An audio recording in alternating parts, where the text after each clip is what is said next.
And really what's happening, and this is something that needs to be really understood by everybody listening, is affair recovery is really trauma recovery. And what I mean by trauma recovery is when people experience betrayal, what they are experiencing many times is symptoms of depression, but also symptoms of post-traumatic stress disorder.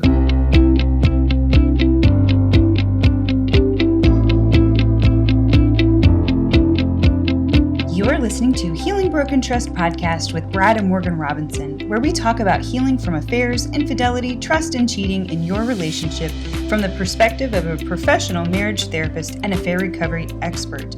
If you're wanting to save your relationship after infidelity, this is the podcast for you. And we're officially on podcast number 15, where we're talking about trauma, and specifically with this question of, am I experiencing trauma? What does it look like? I'll tell you what, it'll be a really good idea to go back to episode 1 and revisit the 7 stages of affair recovery process that we talk about in episode 1 to really prepare you for this episode. But one thing you can do, and that I recommend doing, is also going to healingbrokentrust.com/episode 15. That's the number 15. To download your free resources. They're really going to help you through this process, really help you to understand where you are. Are you experiencing trauma? What does it look like? How does it play out in real life and everyday situations? And so again, that's healingbrokentrust.com/episode 15. Download those resources and let's get started.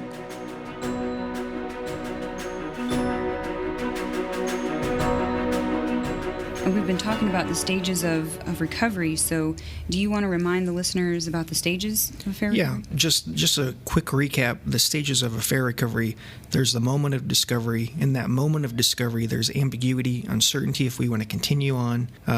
There's trauma. That's what we're going to talk about today. Meaning, trying to understand why this happened, what's going on, and then ultimately forgiveness. And simultaneously, what's going on is there needs to be care, caring behavior, compassion that is expressed between both spouses, the betrayer and the injured spouse. Yeah, and the whole process, it's not linear, correct? No. It's kind of circular. Sometimes you'll come in the discovery, you'll start right at the discovery process, and you might move through it quicker, or move to bounce around to the different. Yeah, you kind of move around. So it's not a linear process, but it is a process that people can work through. And the most important ingredient is really that caring and compassion. It needs to be there for both people to be able to recover from this. We had an email. Do you want to go ahead and jump into that? Sure. Let's talk about the email. We have a question from a listener, and here it is. I learned about my wife's affair with her coworker 2 months ago. She has since stopped seeing this person and is trying to help me heal, but I still can't seem to stop thinking about her with him. I feel obsessed with knowing what happened. My wife is becoming tired of answering the same questions over and over, and I feel worried that she will leave me just because my obsession with knowing what's happened. I feel like I'm going crazy. Why do I feel this way? Well, I'm glad that person emailed, because that's what we're talking about today. That question, am I crazy? What's wrong with me?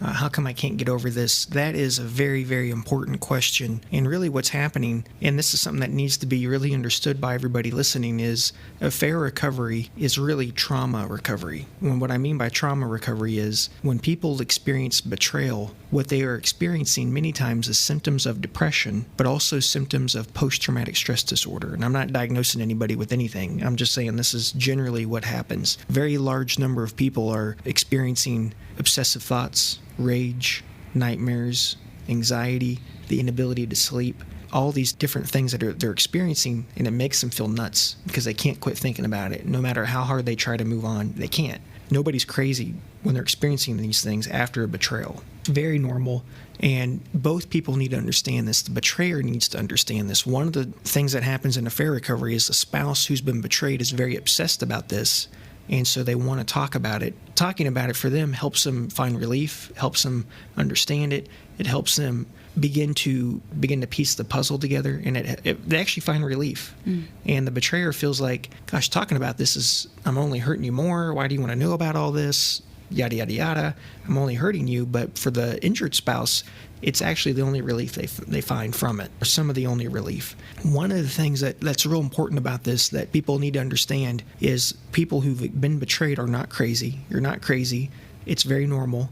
When I experienced betrayal, I experienced a lot of the same things that we're going to talk about today. And in a sense, it's very predictable even. For a lot of people, an affair is the most devastating experience that they'll have. I had a guy that was in Iraq say he would rather be shot at again in Iraq than to experience his wife cheating on him again. Wow. And so, that's strong. But here's the catch with this. And I've had somebody else say, I've had a woman say that her husband's affair was worse than losing a child.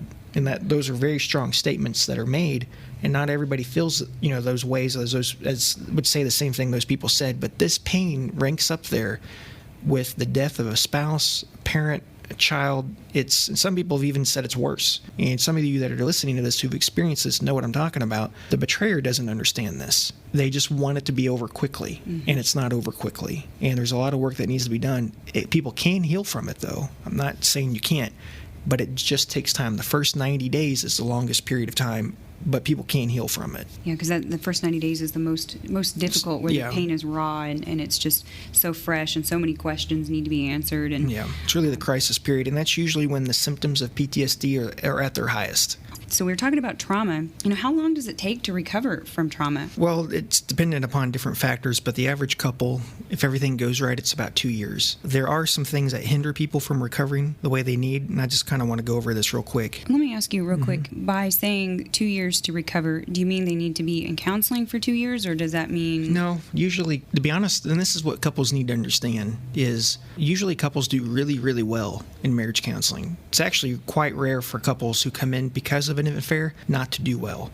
Usually if they're there, they both want it to work. They want to work through it. They just don't know how. Right. It's extremely confusing. It's a nightmare. It's a roller coaster. They don't know how. They think they're crazy. The person who had the affair, what's wrong with them? What's wrong with me? Why did I do this? So it's kind of a myth that you're doomed. Right. So most people actually do better than other couples that come to marriage counseling, believe it or not. But the trauma aspect of this is what takes a while to heal, because it's that fundamental trust, that foundation of the relationship that's been damaged. Right. And so some of the things that can hinder, that make this a longer process, I'll go over this real quick. There are a few primary ideas. The first is they live in a fantasy. They feel the fantasy of being in love with the affair partner. The fantasy they had with the affair partner was one that didn't have the baggage of a long-term committed relationship. That's something you typically term as limerence, correct? Yeah, I'd call that limerence. And limerence is basically a feeling of romantic love.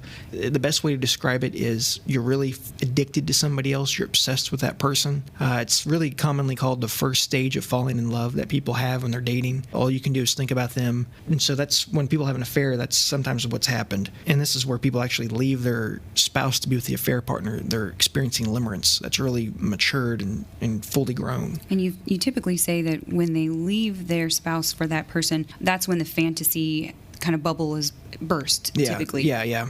Usually people who leave their spouse to be with that other person, they have the highest divorce rates when they marry their affair partner, because the fantasy's over.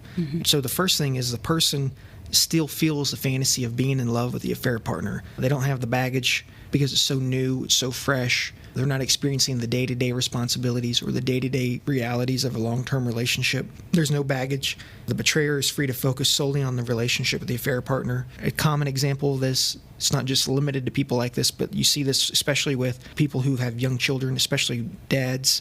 At home, if you got a dad, the mom's staying at home, taking care of the kids. Dad may feel ignored. When he's at home, there's noise, there's crying. Feels like he didn't have any time to himself. But when he's with his affair partner, he feels like he can be himself and not have any of the responsibilities of raising a family. His affair will be an escape from reality, a fantasy he can be engaged in. With that person, where maybe they lacked engagement with their spouse. Yeah, and so when he's with his wife, there's financial struggles maybe. Maybe he feels left out because children are getting more attention, and with his affair partner, he feels like he did when he was a younger man, free from the responsibilities of raising a family. And basically, he's living in a fantasy world. This is totally fantasy. So we're talking about what hinders the trauma recovery process, and you've talked about limerence. What else hinders that? One of the things that's important to know with this is something that for most couples, I would say 9 out of 10 who are dealing with an affair, maybe 8 out of 10, it's a very predictable process. This is what you got to do. I wouldn't say it's necessarily paint by the numbers, but you can really see great success. And so it's really just lack of knowledge. It's if you don't know what you're doing, if you listen to the girls at the hair, getting at the salon, or the guys at the gym, or whoever, it's really going to hurt you bad. Even in really listening to people who And not even people like that, but just people who don't even know what they're talking about. And aren't pro your relationship. Yeah, you need people who are pro your marriage, who want you guys to make it, want your relationship to make it. You need that kind of help. But one of the things, and this is so important, I want to really highlight this, the greatest predictor in overcoming trauma is having somebody there for you to help you through it. There's no better person to help you through this than the person who's had the affair. Now, the injured spouse will tell you, yeah, I know that's true. But the betrayer, what you need to know as the betrayer is you are the best person to help your spouse heal. Your love, your care, your attention, your honesty about what's happened is really what your spouse needs to begin to heal. If they feel like they have that from you, you guys are going to be okay. If your spouse feels like you're not being honest, the odds aren't too good. So they really need to feel like you're on their side, that you're trying to be there for them. One of the things that keeps people from being the healer, and that really keeps people stuck in the trauma, is while they were having the affair, the betrayer was living in a fantasy. Like we said earlier, they're living in a fantasy world. But what's happened is they're creating an unfair picture of their spouse. So they're with this affair partner. My God, this is amazing. On cloud nine, they're in love. They're happy. There are no responsibilities. No reality is in the picture yet. And so they're looking at their spouse and they're comparing their affair partner with their spouse, and they're thinking, gosh, look at all these negative qualities that my spouse has. All this, all that. It's really an unfair comparison.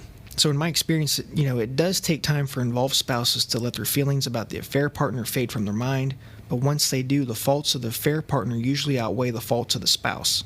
The longer a betrayer is ambivalent about being the healer his or her spouse needs, the more the injured spouse's insecurities and craziness will only increase. Craziness, quote unquote. But if the betrayer meets the betrayed spouse with compassion, it will help him or her to regain their composure back again. And really, that's a lot of patience, because they will ask the same questions over and over. Yeah. Isn't that correct? Yeah. Usually until they can really process the answer that you're giving and really process the information for themselves, until they can start really fully understanding. Is that correct? Yeah, I would say so. The idea with this is that our greatest predictor in overcoming any trauma is having somebody there for us. What's so necessary about affair recovery is we need the person who had the affair to turn around and say, I'm going to be here for you. I'm going to try to do whatever it takes. I'm going to be here. I'm going to have compassion. I'm going to be patient. I'm going to answer these questions. I'm going to be honest. When we have that, we're going to be okay. Right. And we're really not recovering from trauma until we have that. Brad, people, they often feel very hopeless, and you're giving them a lot of hope. So we're talking about hope in the recovery process and trauma.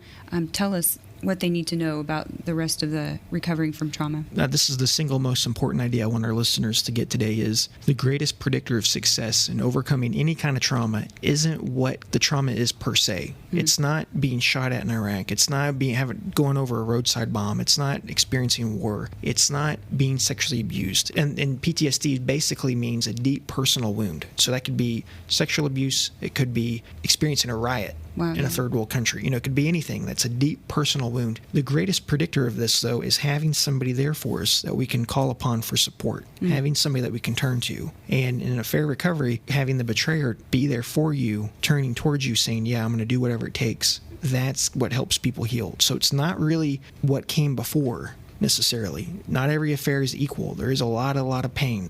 If we have that ingredient, we're going to be okay. And that's really the major thing that we need, is the betrayer to become the healer. To become the healer, and we can overcome this trauma. That takes time, though, even when they're really there, though. I don't want people listening to say, gosh, we'd be so much further along if they only just did this or just did that. You want to be really careful as the injured spouse not to police the betrayer in the sense of being critical, condemning, nagging, blaming. You want to be very careful not to do any of those things. Because you want to encourage them to be the healer. Yeah, you want them encouraged to be the healer, because what they're thinking is, gosh, this person's such a drag. They're nagging. Maybe I'm doing more harm than good by talking about this. Yeah. And so it's kind of a catch-22. And so you want to be really careful. Let them know you appreciate everything that you're receiving, that you're getting, and you're only going to get more when you do that. So you want to be really careful, but you want to help them be educated on everything. And that's really hard, because in the moment of that pain and everything, it's very easy to say, gosh, they don't deserve any praise because they've been so horrible to me. And that's true. People feel like that. And they feel like that usually early on in the process. Early on in the process. I don't want to give a definite time, but definitely within the first 3 months, usually that's when they feel that way. The other thing is this is what can hinder people from being the healer, and I see this a lot. In fact, I see this more than the first two that we talked about. Still being caught up in the fantasy element is really the betrayer feels a lot of shame. They feel really stupid about having an affair. And just the fact that they feel stupid or ashamed or guilty about this, and there's a certain level of guilt that's healthy, but when it turns into shame, I'm a bad person, I'm stupid, all this stuff keeps you self-consumed about the affair. It keeps you focused on yourself because you feel you have to do something to fix yourself first.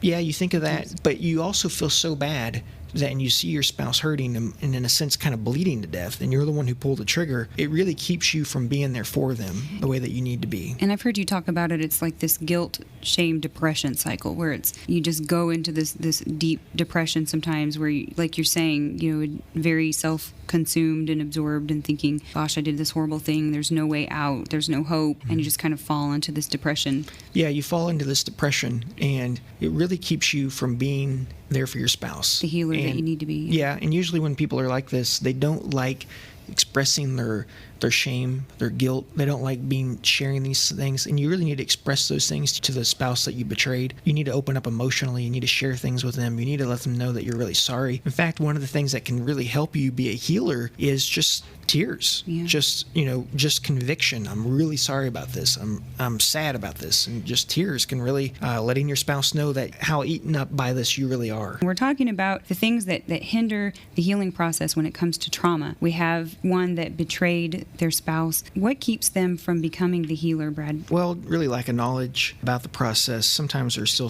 have feelings for the affair partner, and also their own guilt and shame about what they've committed. They really feel devastated by that.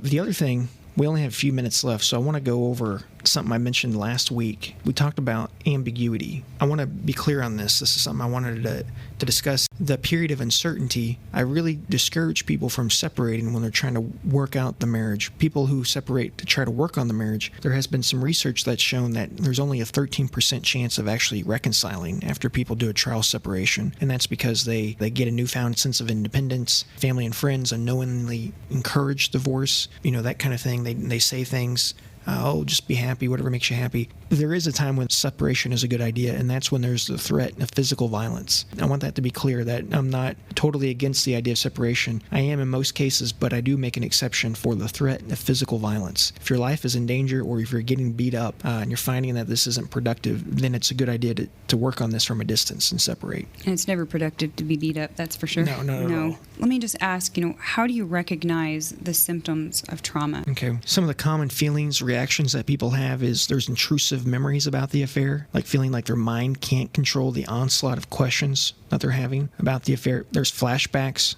or what I mean by that is reliving the discovery of the affair and feeling like they did the first time they heard about the affair. There's nightmares about it, trying to avoid thinking or talking about the affair, feeling emotionally numb, avoiding activities that were once enjoyed, hopelessness about the future, having problems with memory, trouble concentrating, difficulty maintaining close relationships, rage, irritability, or anger, overwhelming guilt or shame, self-destructive behavior, such as drinking too much, or maybe even using drugs, trouble sleeping, being easily startled or frightened, hearing or seeing things that aren't there, experiencing amnesia, forgetting all of the affair or parts of it, feeling like the affair did not really happen, as if it were a dream or covered by fog, feeling like they are outside observers, like they're watching this happen to someone else. It's shock. Yeah, and of course an anxiety. So those are the symptoms, and really it's a deep personal wound that people experience. And the major thing to heal from this is, and we're going to get into this, it's finding meaning. And it's really just understanding why this happened. Once you feel like you can understand it, then your mind can rest. You no longer need to wrestle with it and have the obsessiveness. And next time we meet, what we're going to talk about is we're going to get into a little bit more in depth on what happens to our mind, how the mind works, and how really when we experience deep personal wounds like this and experience symptoms of PTSD, we will experience what is called, almost in a sense, disassociation, where our mind and memories kind of just separate or shatter into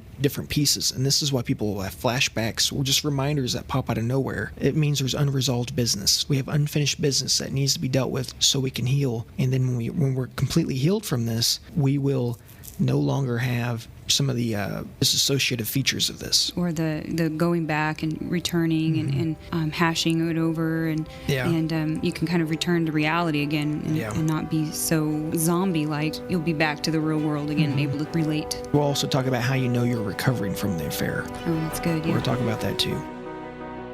Thanks for listening to Healing Broken Trust.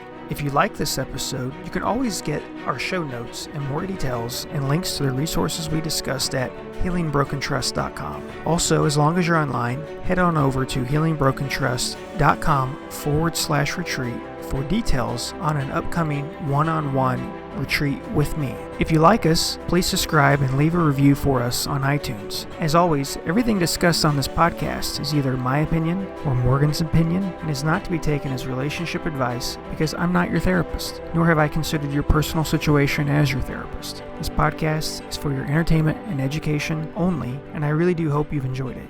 See you until next time.